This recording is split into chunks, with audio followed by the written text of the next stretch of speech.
Good morning, Baltimore. Good morning, Mayor Brandon Scott. Good morning, Monica Cooper. Good morning, Ivan Bates. Good morning, Governor Westmore. Good morning, Westmore. Good morning, President Trump.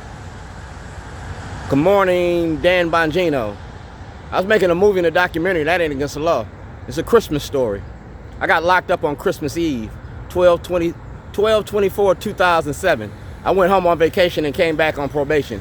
You held me for 186 days illegally. Illegally. You took my truck, you took my computer, you took a jailhouse diary from 1986. Yeah.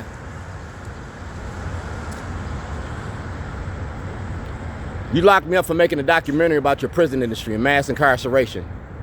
The money you make off black bodies. We traded the penitentiary for the plantation, cotton for cocaine, and our black community is still a cash crop. You lock up our Hispanic community, you lock up our black community, and you make billions of dollars off of that.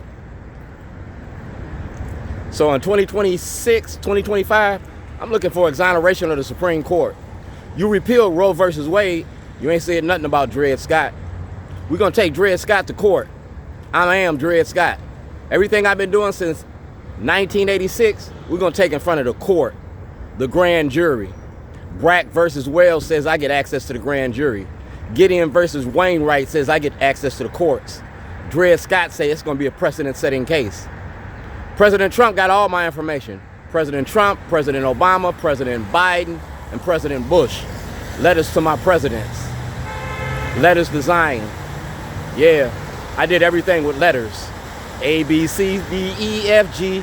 We're gonna use your alphabet and free me. On February the 2nd, 2011, my mother died from cancer. On February the 2nd, 2011, I blew the whistle on Scott Schellenberger, Greg Bernstein, and the Democratic Party in the state of Maryland. Robert Ehrlich got this information. Carl Snowden got this information. 2026, the world gonna get this information.